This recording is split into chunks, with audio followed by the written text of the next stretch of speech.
Diantha McKeel, Lucas Ames, B. Lepigsto Kirtley, Nikia Walker, and Becca White.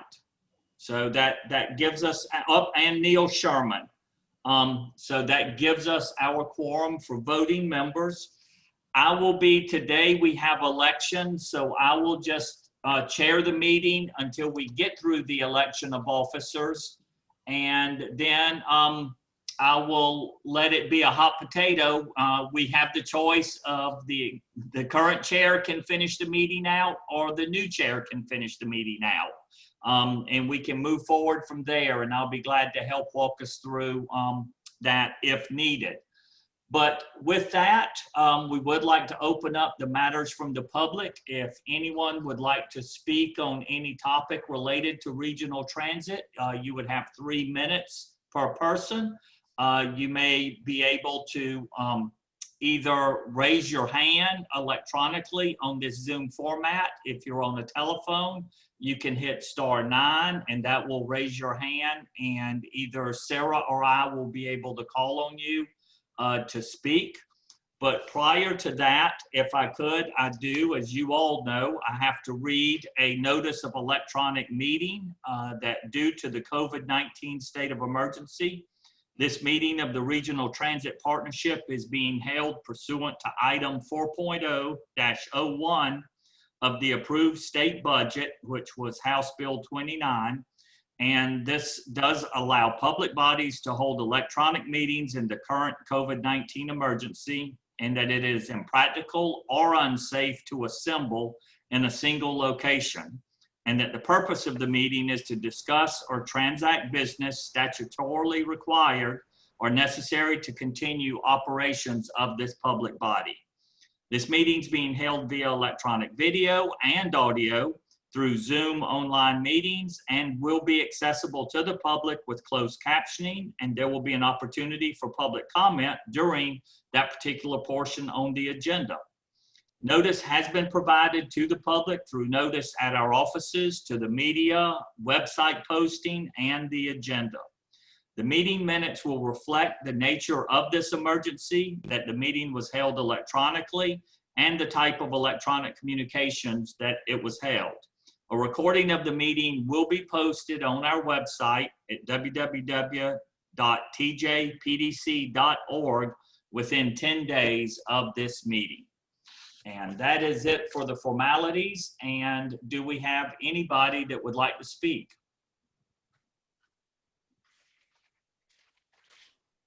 No one has stepped up in the chat yet. Okay, I won't be. Thank you. With no speakers, we will move along then for the minutes from the June 25th, 2020 meeting. They were in your packets. If anybody had any corrections or changes that they haven't already notified us on, we will either take comments or motions to approve.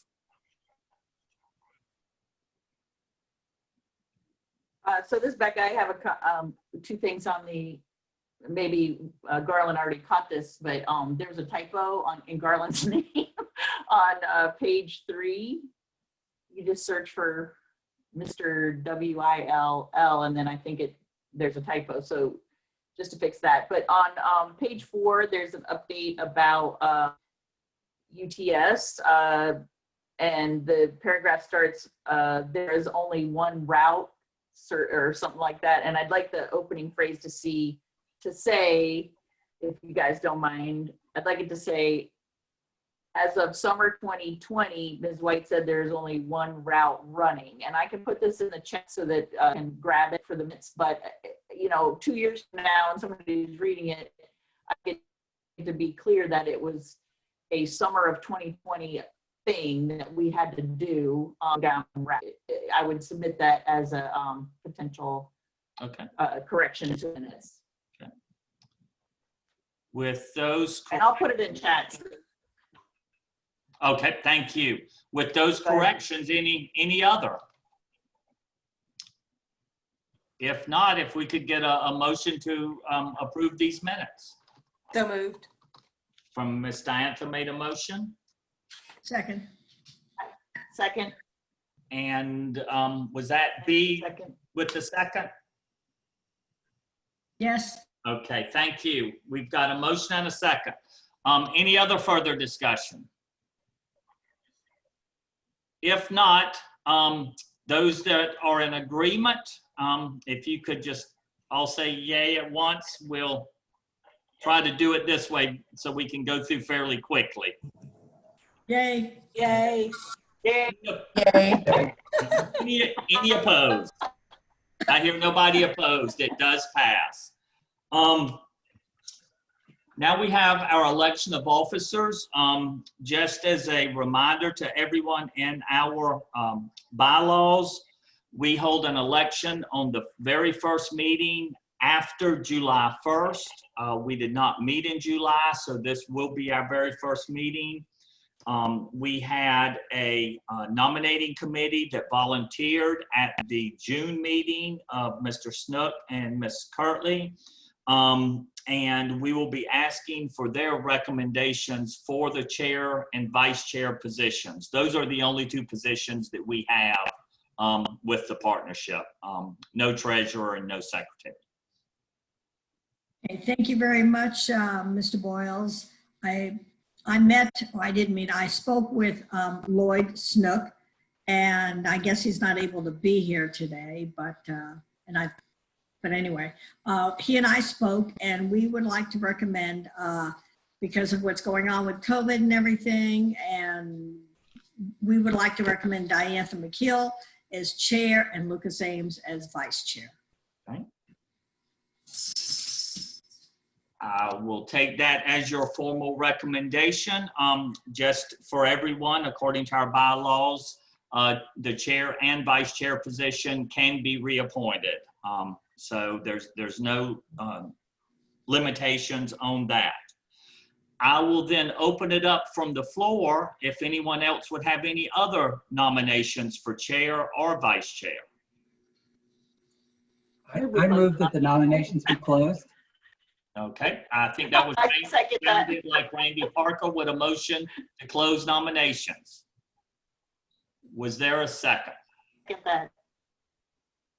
And who was that? I'm sorry. I'll second that. I'm sorry, Becca second that.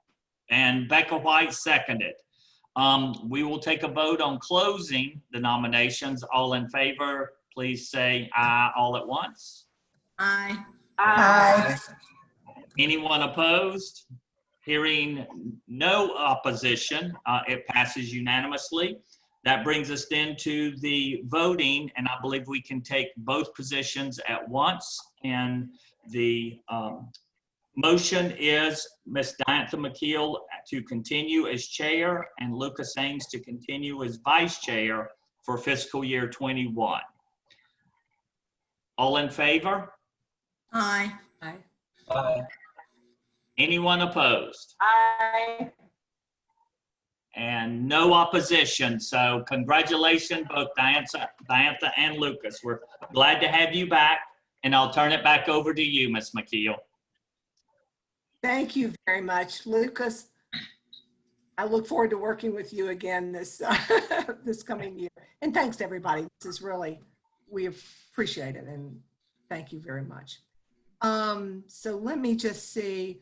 The first item on our agenda now is the JAUNT on-demand services, and Jody Saunders from JAUNT is going to be giving us that presentation, I thought. So, no, she's shaking her head. Brad? Yeah, she's gonna make me do it. Oh, okay. Well, I was just going by my agenda, Brad. I'm Yeah, sorry. no, it's fine. Although she's getting pretty good at remembering a lot of the stuff I have been saying about the topic. So one day she'll probably take it away from me and make her own presentation on it. So we wanted to provide the RTP with an update on one of the more larger initiatives that we're working on at JAUNT. And it's starting to gain traction, so it's worth now bringing it to the attention of a various number of groups to just let them know what we're working on and how we're working on it, so that we can get feedback and continue to refine as we reach more of the implementation. So we're working on a on-demand approach to providing transit services. And on the next slide, we're going to be talking with whatever groups that we feel like have an interest in hearing about this. We've spoken to the Board of Supervisors, presented to the City Council, now to the RTP. We're going to be speaking with each of the planning commissions and really speaking at that point about how this concept can make its way into some of the comp plan documents and just what starts to shape around it from a planning standpoint. CAR has a luncheon coming up next month that will be bringing up the topic at that point, talking about some transit trends. And so we're trying to get to any group that has an interest in transit and really start hashing through the concept so that we have a pretty decent product when we're hitting the ground running. On the next slide, we cover two main areas of this project. And one is, it's pretty much an evolution of what JAUNT already provides. And in a natural way, we've always focused on our customers. And so continuing to focus on the customers, but providing that enhanced ability to serve them is what On-Demand provides. And what I mean by that is we've always been able to provide those connections for people, but we can do it more around when and where they need it, and not just where we think or where we plan to do it. So we can be more responsive to those things. We can also structure this fair approach so that we're meeting the needs of the customers, but also meeting the needs through different partnerships. And so the cost to the actual user versus the cost overall, we can help mitigate that so that we can, again, help match where people need to come from and where they need to go. And one of the other aspects is that immediate availability. As the name kind of entails, on-demand means being responsive to that immediate demand, that request that's made. And of course, all this is based on a technology platform, user app kind of phone approach, as well as just a web-based approach. And because we're kind of moving in this new direction of how we provide services, we wanted to make sure that we built it around some principles or guideposts so that we don't lose track of what we're trying to do and who we're trying to serve. And there's 5 main areas that we've come up with. And one is to be responsive. We want to make sure that it's not just responsive in the sense of you made a request and we're responding, but being responsive to the emerging needs throughout the community. A good indication or representation of that is the food security, not just with what we see happening with places like Loaves and Fishes, but just in general, we see a spike in need for people to access food resources. And of course, one of the missing links is transportation, getting people to those food resources. And so being able to provide an approach that helps us respond quickly to making those connections that people don't have. As always at the core of JAUNT, being inclusive, making sure whatever we're putting out there is able to be accessed and used by a range of residents, whether it's a disability, English as a secondary language, whatever it might be. We want to make sure that the system is dynamic enough that we can create different partnerships. And so the partnerships will help be key in help creating some zones or layering of opportunities for users to access different services. So whether we work with human service agencies or different businesses or other groups, I think we'll be able to achieve more by building those kind of dynamic relationships. And one of my more favorite guiding principles is empowering. We want to empower the users more than we even empower them now. One of the downsides of transit is that people tend to be slaves to the schedules that are published or offered. We want to turn that around and start to put that in the hands of those users so that they're dictating more of what's needed and not just building their day around what's been put on the road. And then finally, this is where transit, I think, separates from any other type of service that's more on the private side, and that is safety. We operate under a pretty heavy blanket of safety, and we will continue to offer that through this on-demand approach. So with all of that said, there's an interesting kind of opportunity and approach to this that I think most transit systems haven't really kind of taken. And on the next slide, it helps in a way kind of represent what we call this convergence of opportunities. So most transit systems related to on-demand tend to find, have a need or a gap somehow in some sort of service, whether it's get college students at late night to back home safely, or provide weekend trips for seniors, or whatever it might be. And so then they'll go out and try to find a platform or an approach that meets that specific type of service need. When we at JAUNT started looking into on-demand more and more, what we realized is it actually opens up a wide range of possible opportunities, and that we shouldn't limit ourselves to just one or two or three types of services it could meet, that we really should try to engage the public and find where there's this convergence of these different opportunities to maximize the vehicles and resources are out there. And these are a handful of them that we've come up with already through various different types of conversations. But quite frankly, there's as we stir up the conversation more and more, there's going to be more. There's going to be other opportunities that crop up. And I think that's what we want to see. We want to see how we can maximize the platform and the service. And of course, looking through these things like connecting people to jobs, the whole housing to employment connection is always a big issue. And I'll do a shout out to the city, especially the economic workforce development office with Holly. She applied for what's called a TANF grant, and they won. And that grant was specifically around working with CAT and JAUNT to help get people from where they live to employment and help find a way to kind of bridge those gaps. And so I'm allowed to bring these Z-bars. So we, that's a prime example of where we're able to work with using this type of platform to kind of help make those kind of connections. And it's not just JAUNT making the connection, but it could be where JAUNT makes a connection to a transit hub, and then that person's making that last part of the trip on CAT to employment or such. Another is like aiding in transit growth. Sometimes you've got to do a little bit of a gateway approach to building up an interest in ridership. If you look at the corridor of Avon Street Extended, or in that area towards Mill Creek, that you don't know what the ridership might be like, but there's always this desire to plan for routes to go out that way.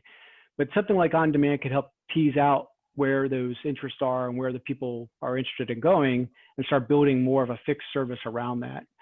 And of course, broadening our agency partnerships, our human service agencies and others, trying to help them meet some of the needs that we haven't traditionally been able to meet, making connections to transit and other modes, working with employers. And as I said, there's probably a host of other opportunities that we haven't even come across yet. But as I make these presentations more and more, we are getting that feedback from people about, hey, could this approach help with this transportation need? And that's our main goal, is to just get this information out there and get people's gears turning, and hopefully shape a service that best serves the community. And with that, I'll just end with taking any questions or any comments from anybody about the concept. So thank you. Thank you, Brad. That was great. Questions, folks? Anybody have any questions?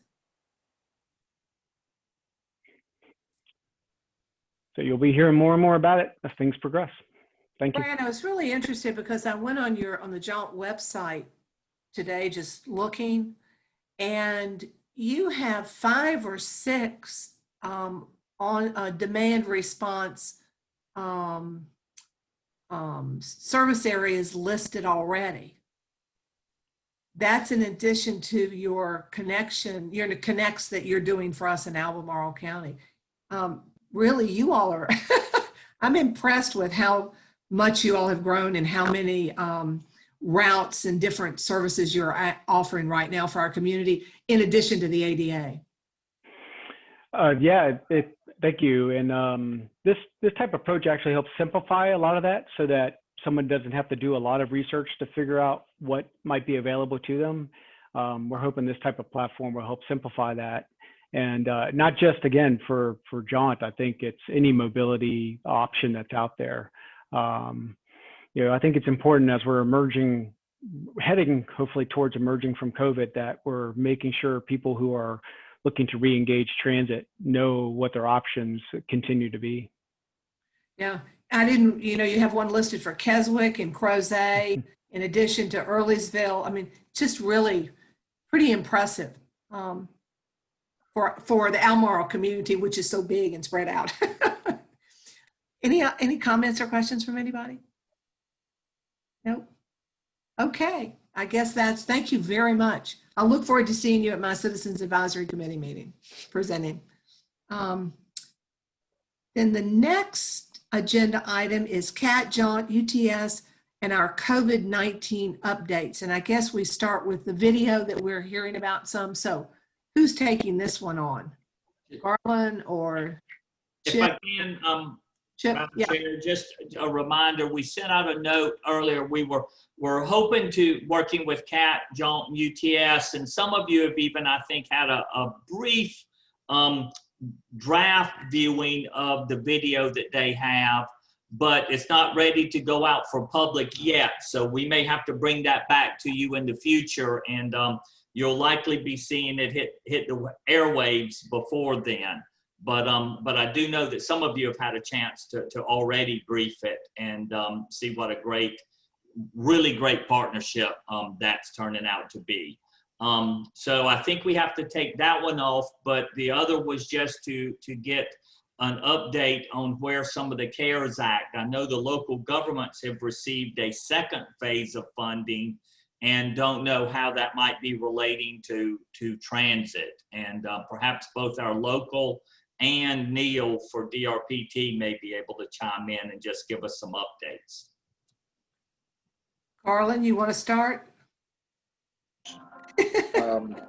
So No pressure. You just mute. We can't hear you. You're muted. I'm gonna let Neil start and I'll take over right after that. Okay, sounds good. Neil, you're on. So just to give you an update, I guess, on COVID, a lot of the systems across the state are obviously providing service, but it is in many areas still being restricted for ridership numbers, how many people in the vehicle, and I think across the board, people are doing things differently. There have been a few that have returned to doing fairs, but there are a lot of still not doing fairs. I think the big part is obviously those such as Charlottesville and Blacksburg and JMU with the universities coming back are certainly seeing a different process that they're looking at and how they're going to, even though right now the people aren't there, but just assuming that they will be back at some point, how that will, how they'll maintain service and things like that. So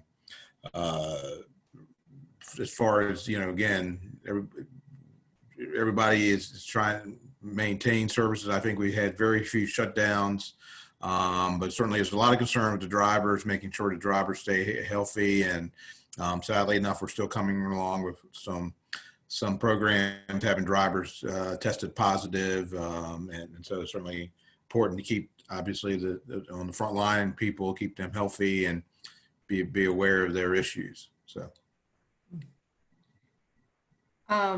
Becca, are you on? Can you give us an update for UTS? I know you're having connection issues. And So, thank you for your patience. I've been in and out a little bit as the meeting has unfolded, but University Transit continues to provide service. We did expand beyond our service to employee parking lot shuttles. That's what we've been running for most of the last 5 months. But as of Monday, we restarted our redesigned route package in anticipation of residential students returning. So we put our routes out on the road on Monday. Everybody's welcome to go look at what's new at transit on our website. We did redesign the routes, but if you look at the map, our coverage is about the same. What we did was transit had to be pulled off from McCormick Road, and thank you to Kat for joining us on creating a transit hub just one block off of Whitehead Road. But we're already seeing more passengers riding this week than pretty much we had all summer on any route besides our employee routes. But we are still limiting to 20 passenger boarding. We're still using all the same precautions. rear door boarding, a barrier in the aisle so that the passengers can't get within 6 feet of the drivers, cleaning protocols, et cetera. So the big anticipation, as we said before the meeting started when we were chatting, is the decision that UVA will make tomorrow public, or we'll all find out at the same time, whether residential students will be returning to UVA housing and whether any in-person instruction will be taking place at all. It really, we will continue to run the routes that we just put out on the road on Monday. It's just a matter of how many buses we put on them. So we are stabilizing into a service package that we hope will hold no matter what the go, no-go decision is. It'll just be a matter of how many buses we put on those routes. And again, you know, JAUNT and CAT both have been great partners during this evaluation of how can we keep the drivers safe in terms of route design. And so, you know, JAUNT was already on Whitehead Road. Now CAT's on Whitehead Road, and UTS is on Whitehead Road as well. Big hub right there, shifting to Whitehead Road. So I really don't have anything else to add. We're hoping that we can just settle into some kind of normalcy.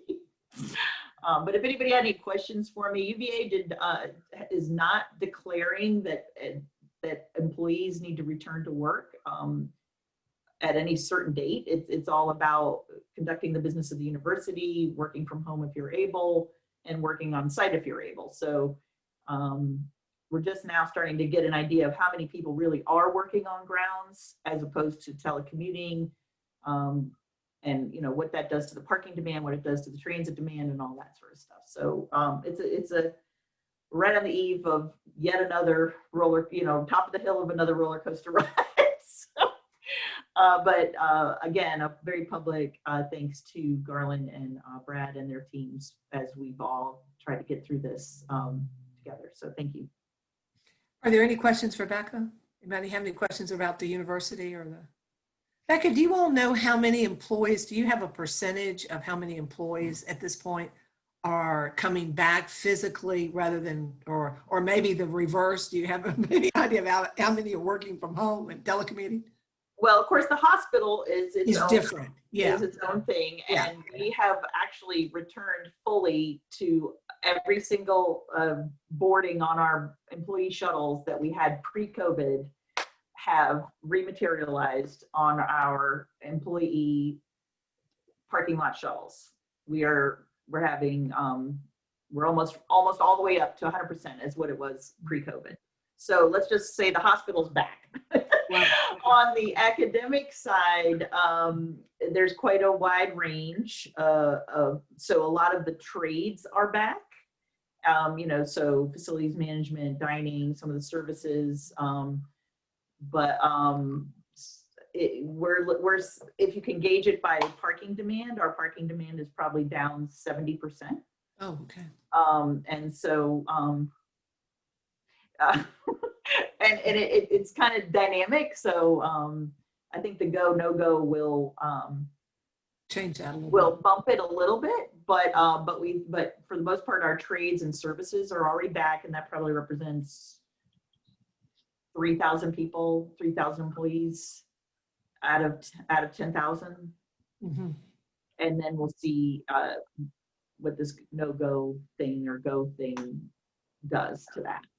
But so many of our administrators, like foundation employees, HR, IT, even the library, HR, many entities, communications, advancement, all that stuff are being productive from home. Yeah. Any other questions for Becca? I will say, UVA did, we have this COVID app that was health check app.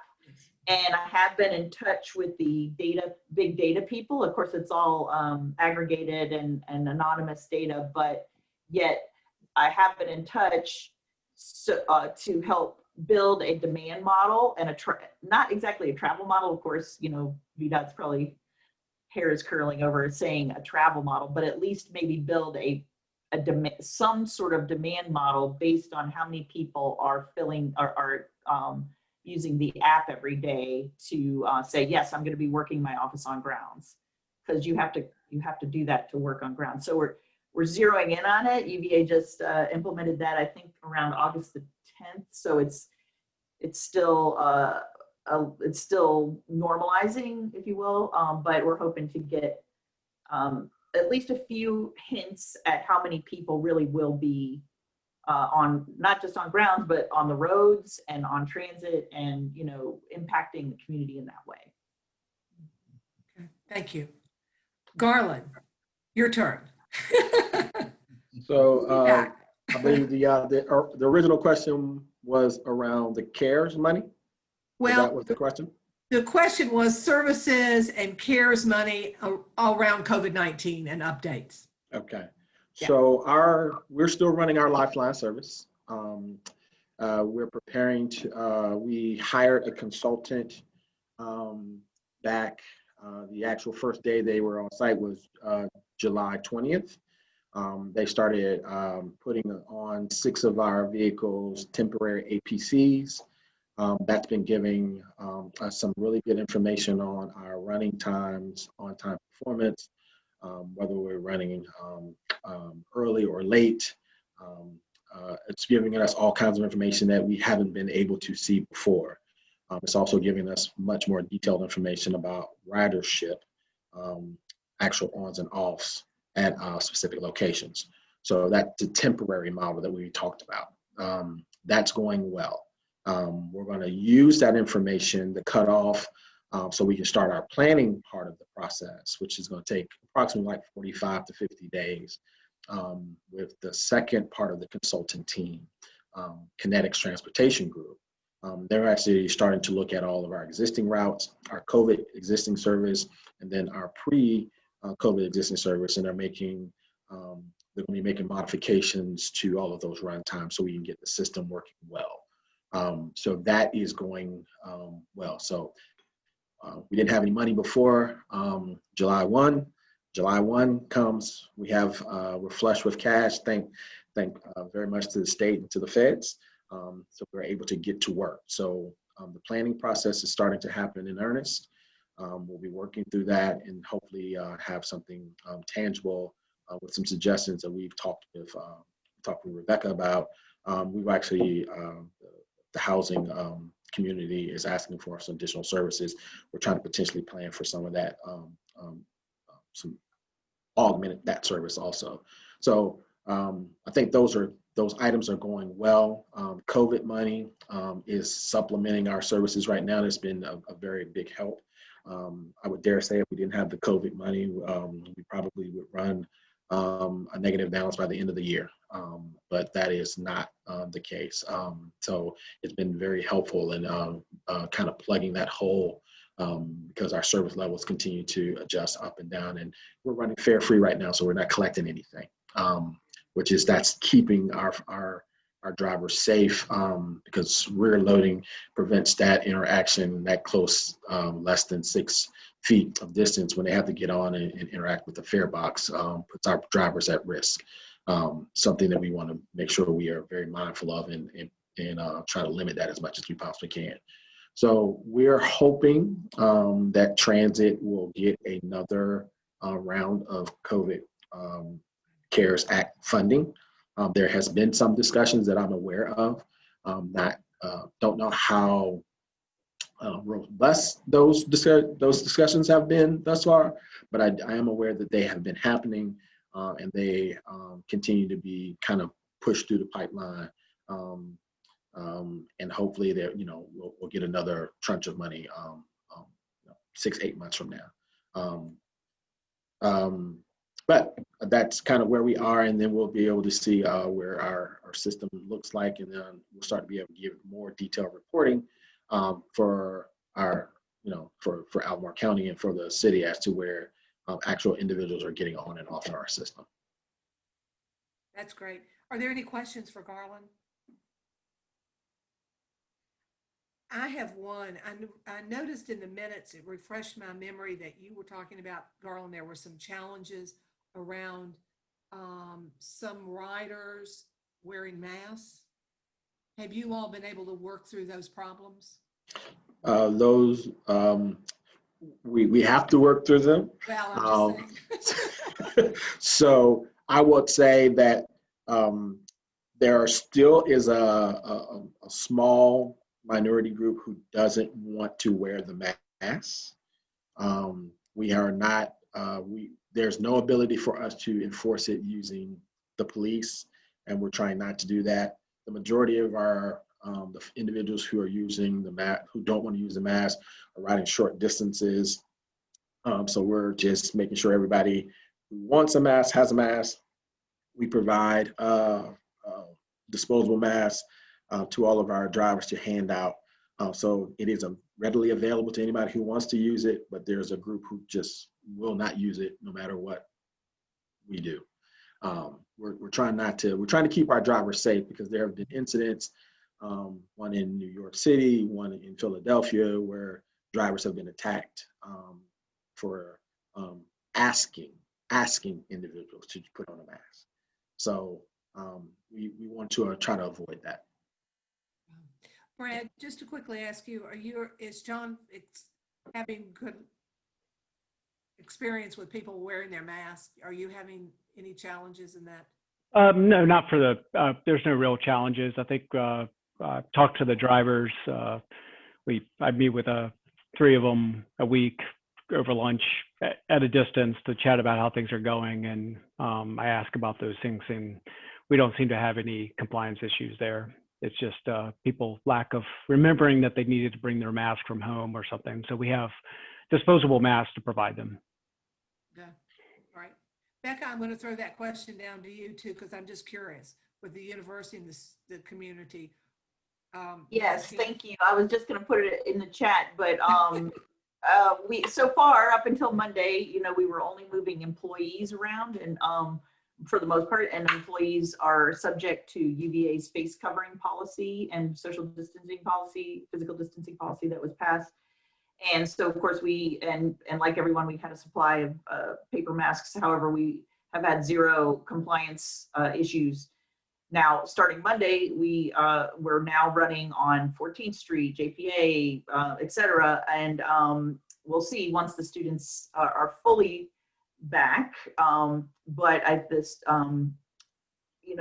policy, this face covering policy, applies to the students no matter where they are in Charlottesville, Albemarle. So I don't know if you guys have seen this policy, but and the students have put together this social norming campaign and UVA's communication campaign. You start to see our buses rolling down the road with giant, we used to have those beautiful photographs of sunsets and the rotunda, but now it's all about wear a mask. The artwork was being applied to the buses this week. So we're now really trying to set a standard that you wear a mask and you wear it correctly. And we're not like Garland having to serve such a broader population than what we serve. Almost everybody that boards our buses are subject to UVA's policy. So sorry, Garland.